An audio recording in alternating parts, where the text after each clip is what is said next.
Hey, what's up? JJ here, and today we're going to take a look at the X-Men X Mansion. I'm obviously a huge fan of Lego, but I also really like the X-Men. So we're going to take a look at the set, we're going to take a look at the build. We're also going to take a look at the minifigures, and I'm going to try and pan over all the different sticker pieces to offer some background into kind of how they fit into the X-Men. Some of those are really cool Easter eggs. I'm hopeful that is an Easter egg for some future characters or future sets because we definitely need a Jubilee minifigure. But let's jump right in and take a look at this set. Here we see set 76294, the X-Men X Mansion. This set has 3,093 pieces and retails for $329.99 in the US. This set comes with 10 minifigures and this pretty neat Sentinel build. I'm not always the biggest fan of these kind of brick-built creatures, but I think they do a good job with the Sentinel. The print on his face is a print, it's not a sticker, so that is nice. And they really do a good job kind of creating some of the angles and shapes for this character. I quite like the way they have designed the legs here, kind of allowing them to go out a little bit. And the color scheme with the purple and pink is, very true to what we'd expect from a Sentinel.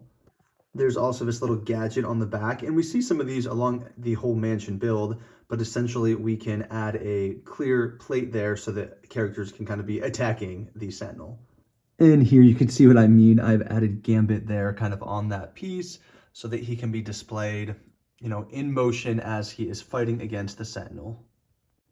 I have said it before, I'm a little disappointed with the minifigures. Not that anything's wrong with any of them individually, rather I just would have liked a lot more included. So let's take a look at the 10 figures we did get with this set. First, here we can see Gambit. I do like the hairpiece they used for him. I think it works really well. I'm usually not hypercritical of minifigures, but since I'm a huge X-Men fan, I'm able to kind of look at this through a more critical lens.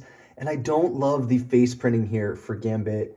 The eyes work for me. Something about the face expression is just a little bit off, especially kind of given how much of his face is showing, which is, true for how the character is often illustrated and displayed. Looking at the printing, I'm okay with the torso printing. You can see they chose not to give him any type of cape piece or anything. So the torso printing is fine. I do not like the leg printing. I really feel like they needed to kind of go all the way down there to his feet. But as a figure, it's just average. I'm happy he's included. And then here we can see the alternate expression for Gambit, and this works a little bit better for me for this character.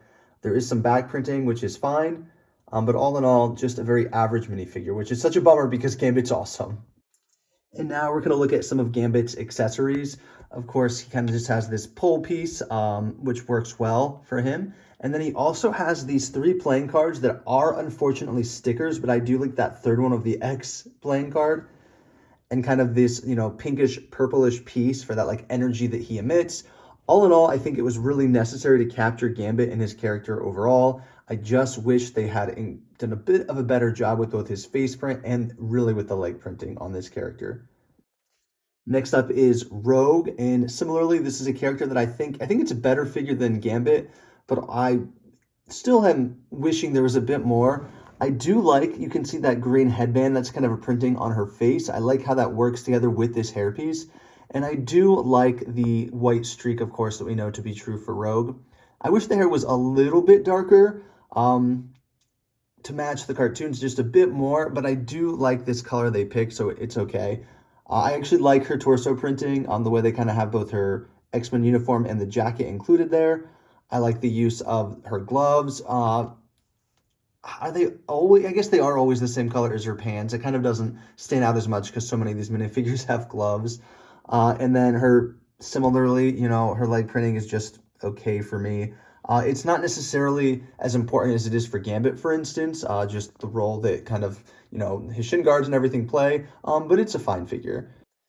And then, of course, we see her alternate face print when she's angry or fighting, and there is some back torso printing as well. Nothing too much that stands out. However, I do like that the belt piece goes all the way around on the front and the back of the torso printing. And her accessory is just this clear 1x2, of course, to show that she is flying or floating, and you can place this on various points around the mansion as you are setting up scenes for the X-Men battling the Sentinels and other villains. Here we see Professor X, and I actually think they did a pretty nice job with this wheelchair build. It's kind of an iconic and unique design for this character, and I think they did a good job capturing that in Lego form, especially creating some of those strange angles, especially at the front. There's nothing too special about the minifigure in terms of his face printing or his torso printing, but all in all, this works for me. And there we can see his torso print a bit better. Of course, he does not have a bald head cap like some of the bald characters we've seen in other sets, but I'm actually okay. This feels more Lego. I wish they would have given him a unique face print, and there is technically some back torso printing, but it's nothing too special. I will say I like this Professor X character more than the one that came with the gift with purchase for Cerebro. My guess is maybe they were going more for the cartoon version opposed to like the live action version, just looking at his outfit. But you see the same face print, and obviously the wheelchair is a huge improvement that came with here, the X Mansion. Next up is Scott Summers, or Cyclops. This is actually one of my favorite X-Men characters, and I'm really happy with the hairpiece they gave him. I think that works quite well for this character. I do like all of the details and printing there on his torso, and I'm actually fine with his leg printing here, kind of showing some of the straps. I will say, with the characters that have this darker color, for whatever reason, I don't know if it's my set or if it's all of them, the yellow doesn't come out as bright when it's printed over this kind of dark blue, and we see that here with Cyclops, and we'll look again when we look at Wolverine a bit later. And so I just wish they would have found a better way, similar like they have in the CMF series, just to make that yellow and blue really stand out. And here we can see his back face printing as well as his back torso printing. Definitely like the detail there on the torso, and I like the alternate facial expression. In general, I think Lego should just include that with all figures, unless of course the back of their face is going to be viewable if there's no hairpiece. And here we can see Cyclops' accessory. It's essentially this kind of laser beam. If you notice, he holds this in his hand. I don't love that. Well, it keeps going out of focus. But I do like that they included it. I would have preferred if there was somehow they could have connected this to either his hairpiece or a new piece to go around his neck so it could come up as if it was coming from his eyes. But I'm glad they included it so when you're making your scene, you can have Cyclops attacking the Sentinel. Next up is Jean Grey, and I really like the coloring of this figure. As you can see, the yellow is a little bit darker than we saw with Cyclops, Rogue, or we'll see with Wolverine. And that is true for when we see her in the cartoon. Her yellow is a little bit more of like a burnt yellowish orange color, and so I'm glad that they made that consistent here with the minifigure. I also like the darker blue. This is my preference of shades for blue in general, and so it looks good on this figure. And I really like the hairpiece they used for her, and I did not have it in my collection in this color, in this orange color, so it was a nice change, and I think that fits the character well. Similar to Gambit, something is just a little bit off with the face for me. I'm not sure if the face printing and the hair somehow didn't connect well in terms of kind of the shapes they both create when they're connected, when the hairpiece is connected to the head, but something seems a little bit off for this face printing. I am happy with the shoulders they included, and there's some back torso printing. And again, this alternate expression works better for me for whatever reason. Just that neutral, more happy expression on Jean Grey doesn't quite meet the character that I'm used to seeing. But all in all, I'm happy with this figure. I'm very happy it's been included, so we don't have to try and buy that Comic-Con exclusive for hundreds of dollars. So I'm happy to have Jean Grey in this set, although this set is also expensive. And here, similar to Rogue, we're going to see a 1x2 clear piece so that Jean Grey can kind of levitate or fly over whatever scene that you create as you're fighting against the Sentinels. Next is Bobby Drake, or Iceman. And this is a character that didn't make sense to me on the initial reveal when he was included. I'm not really sure which X-Men they're going for. You know, it's not the original comic because we don't have Angel. I mean, don't have Beast in this set either. So I'm like, okay, it's not the original animated series or X-Men 97 because we don't really see Bobby play a huge role in either of those. So I know they wanted to throw him in here, but it's so odd with his inclusion, especially when we do not have Jubilee. So I would have been fine with him as like an 11th figure, including Jubilee as the 10th. So I think he's a fine figure. I guess we can actually talk about him now. The printing is cool. I like the different specs, and you can tell there's actually different shades of blue here on the figure. I think he has a really funny facial expression. It does kind of capture Bobby's kind of mischievous, playful nature. So I think that looks really good. Nice printing here on the back of the torso. I really think this is a character that could have benefited for some back head printing, not an alternate face, of course, but just some additional ice and blue. Same, it would have been nice to have some arm printing, and I really wish some of these figures printing would have continued around the back for their legs. And his accessory, of course, are these kind of ice crystals that he emits. It would have been neat if they would have included a bunch of these to make kind of like a slide of some sort where he skates or walks on that we see a lot in some of the shows. Next up is Bishop, and this is a character that I've always liked ever since I watched the 90s cartoon, and I think they did actually a really nice job with him. I like his torso printing, especially there with his bandana, with some additional fraying and detailing there, and I actually think his leg printing works well. For whatever reason, the yellow doesn't seem as altered as it does in some of the characters that have the lighter blue printing, so I'm not sure if that's just the way the paint applies, but it looks really nice on this darker blue, similar to how we saw with Jean Grey. I think they did a good job with his hairpiece as well. I like the inclusion of that hairpiece. I think it works well for the Bishop character. And he has an awesome alternate face print and great back torso printing as well. I'm kind of carrying that bandana all the way around. So all in all, this is one of my favorite figures with the X-Mansion. Of course, it wouldn't be Bishop without his massive gun. And of course, we know he's going to pop in and out of this timeline as much as he needs to help the X-Men. Next, we see Magneto. I'm actually pretty happy with the face print. I like the way those eyebrows kind of have the two different shades and coloring there. And the expression works for this character. It's fine printing here on the torso. I do wish there was leg printing. I'm not really sure why there isn't for this character, but I do like the inclusion of that new cape piece in this purple color. And here we can see the alternate face print, of course, when Magneto is angry or fighting against pretty much anyone for anything that's happening with the Sentinels or Genosha. And here we can see they've also included his helmet, which I think looks really nice. And again, because he's levitating, but he's floating on metal, we can see the kind of this clear cylinder piece with some gray pieces on top of that to serve as the metal bits. I think Magneto looks great. I do not own the X-Jet, so this is my only Magneto. I had the one with Magneto and Wolverine and Deadpool from like 15 years ago. I don't have that anymore, so I'm very happy to have Magneto in my collection. Next up is Storm, and this is a figure I think they did a great job with. I really like the use of that cape piece, and here we can see it's outlined in yellow, which is an improvement from what we saw in the CMF series.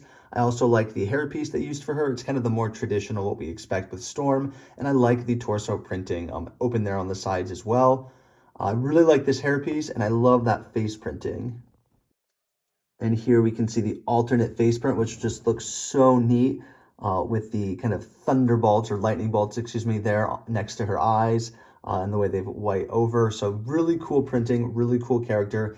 You know, I said earlier I wish Storm and Wolverine weren't with this set because they were already in the CMF series, but this was a huge improvement, for my opinion, of the Storm minifigure, so I'm very happy they included her. And here we can see Storm with her accessories, these lightning bolts that she kind of holds, that little jumper piece. Really cool character.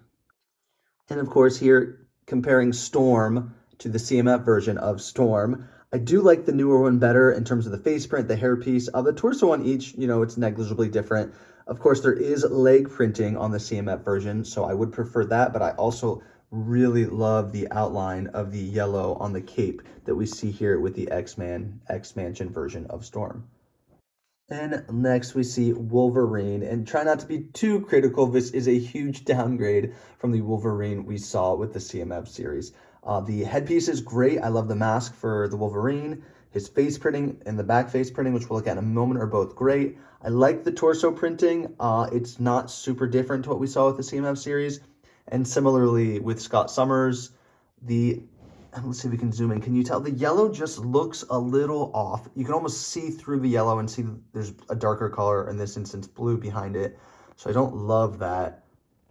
There's no arm printing, which is unfortunate because that was one of the best parts of the Wolverine from the CMF version. And there we can see the back torso printing, which again is very similar to what we saw with the CMF series. Face print looks great. I love the hair on the sides of his face here. And similarly, I do like his alternate facial expression. Now, comparing the two figures, here on the left is the Wolverine from the CMF series, and then on the right, of course, is the one we see here with the X-Mansion. Again, the biggest thing you're noticing is going to be definitely on the arms, the lack of arm printing here with the X-Mansion. And if you look at the legs too, you can see that dual molding, you can see the color really go all the way around on the CMF version, where it just falls a little flat for me here on the X-Mansion version. And they have changed his face print as well on the alternate expression. With the CMF series, he was kind of scowling, and now we see more of a smirk. So I am happy that we now have 4 different faces for Wolverine. I just wish they would have kept some of these pieces with the newer one with the X-Mansion. I understand why they didn't. Well, actually, this is an expensive set, so maybe they just should have kept this stuff anyways. And Beast is not included with the X-Mansion, but I did buy extras of him when that CNF series was out because I knew I wanted to display one with the X-Mansion when it came out. And there were still rumors, but they weren't concrete rumors at the time, so I'm very happy I picked an extra one of him. He will be displayed with the X-Mansion, and he is a great figure. Really cool sculpt for that headpiece, and then a really good alternate expression. So if you don't have Beast, I definitely recommend. He's not too expensive on the secondary market, so definitely pick him up so you can display him with your X-Mansion. Now, there's a lot to talk about when looking at the X-Mansion. So we're going to start with the exterior, and then we will look at all the interior components. First, here on the left side of the school, you're going to see that is the exterior portion of the danger room. So that's why you can see, you don't really see anything inside when you look at those windows, but additional walls. One cool play feature here is, of course, you can see there's some destruction. This is normally where I display my Sentinel, so he's obviously attacking the mansion, and that is seen when you look at some of the destruction of the exterior of the danger room. And then looking at the center, of course, we have a great entrance, little balcony to the second floor, established 1963, the X-Men, and then on top there is a cupola. And this is the back of the cupola, and if you notice, there's this lever, and if you push that, the top will kind of explode. Now, this is a really cool build technique. The pieces kind of just sit on here pretty easily, so it doesn't take much to kind of reassemble this. And now, if you want to reenact that scene from the front, you just push the lever again. And now here we see Magneto falls to the ground. And then here on the right side, we're going to see some of the classrooms and bedrooms. It's going to look very similar to the danger room, except of course you can kind of get a sneak peek inside some of those windows. What is cool, of course, is the Xavier School for Gifted Youngsters. That's a sticker piece. There's a lot of sticker pieces that come with this set. And then you can see there's also some destruction here. Notice how these are metallic pieces that are being warped. I'm sure that is the doing of, everyone's favorite villain, Magneto. And then here we can see the back of the X-Mansion. There you can see there are lots of sticker pieces which we'll look at, and there are some cool references here with some of these things. Of course, we see the basketball hoop, which is quite funny. We'll have Gambit back there for some scenes. And there's a little kind of energy electrical box, but this is because it's right next to the danger room. So this scene works really well. Here we also see a back door that says exit. As well as a most wanted mutant poster, and then of course a storm pipe or a drain pipe there leading to the puddle. Would like to point out that over the fire exit sign it does say pyro, so perhaps he was either trying to get in or trying to cause some mischief here for the X-Mansion. And this is quite interesting too. I'm not sure this is supposed to be a newspaper article. It is quite large, so I think it's more wanted posters or something of that nature. You can see Cyclops, Gambit, looks like Storm, I believe that's Longshot, Beast, Jean Grey, Magneto, Rogue, and I'm not sure who that last one is supposed to be. Is that a member of the Hellfire Club? Let me know in the comments down below if you know who that 9th character in that corner is supposed to be. And last up, we're going to look at the back of the school, and this is in the back of the classrooms. And there is obviously a dumpster with a green frog, a nice kind of fern green. We see it says Pixie was here. It would have been nice to include a Pixie minifigure. You can definitely take the fairy from like 10 years ago from the CMF series and kind of make a custom version.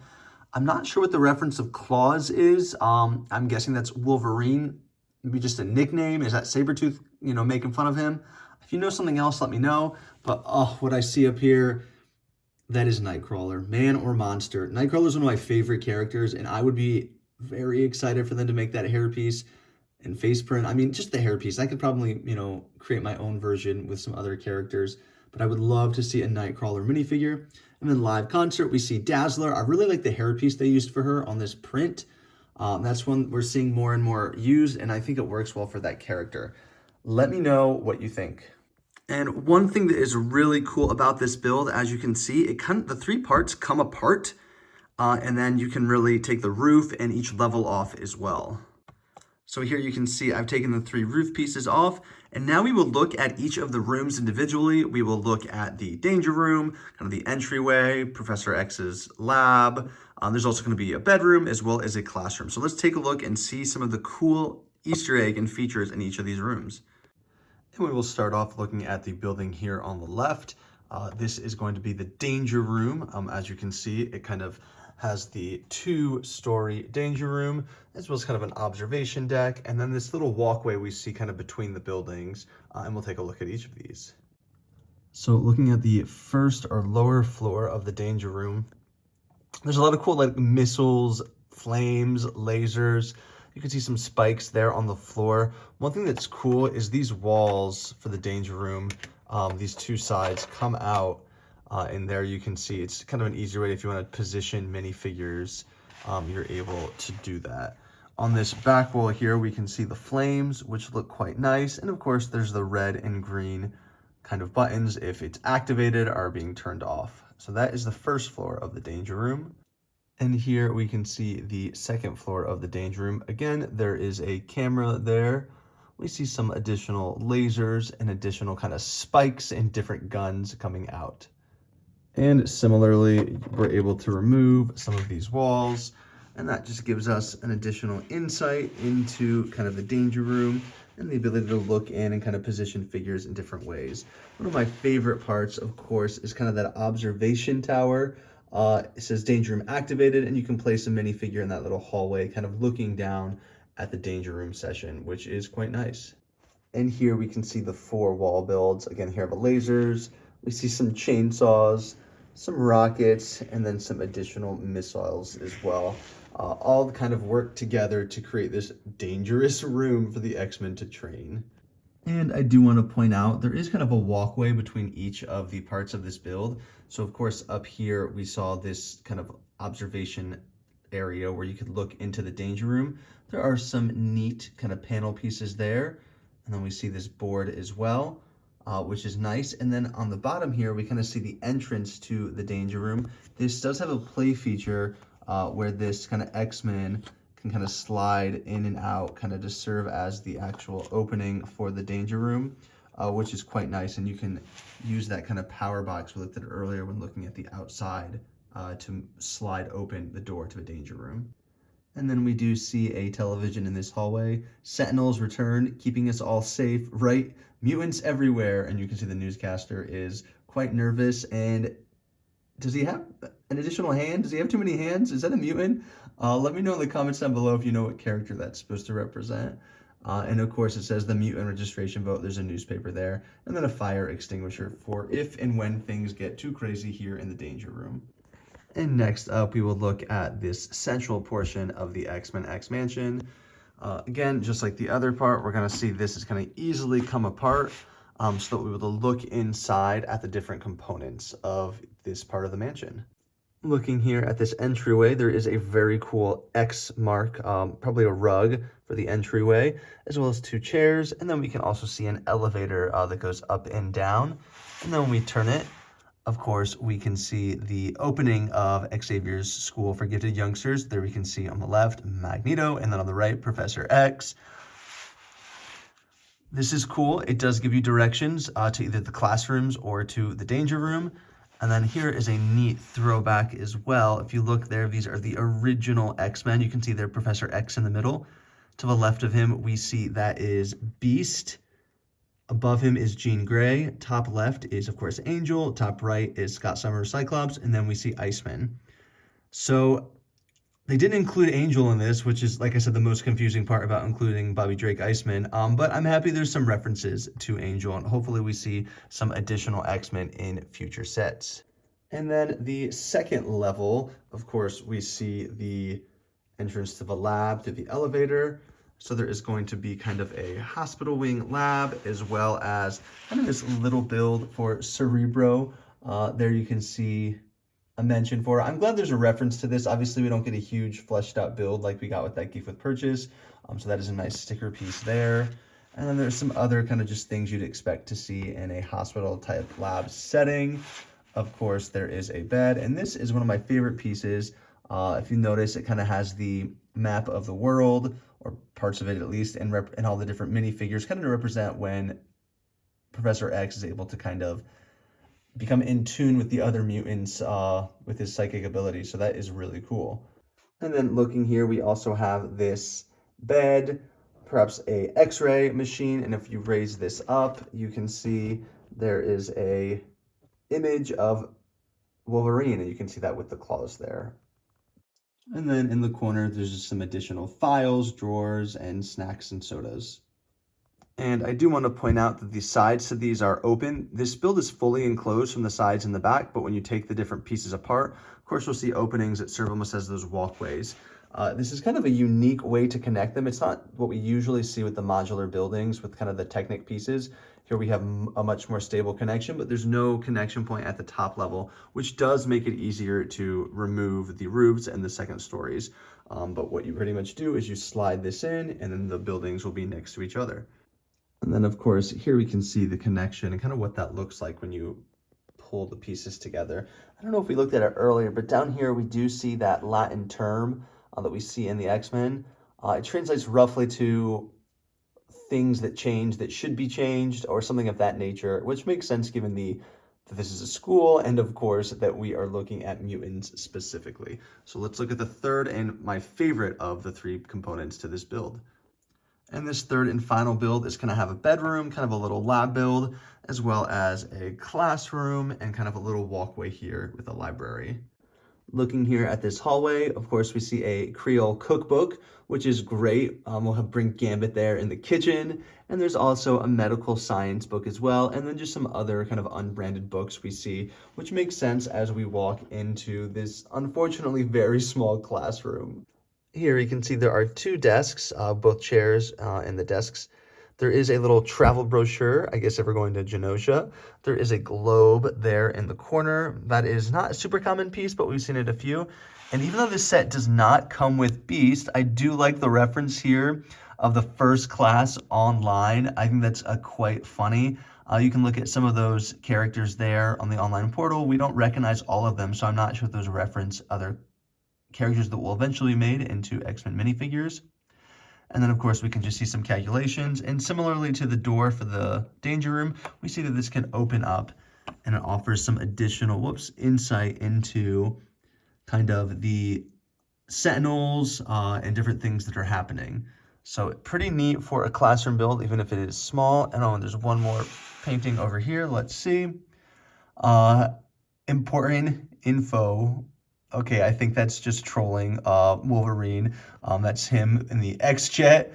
I don't know if he wrote that or if someone else did making fun of him, but I actually think that's kind of funny. Looking here at the second floor, of course, we see this little mini lab build.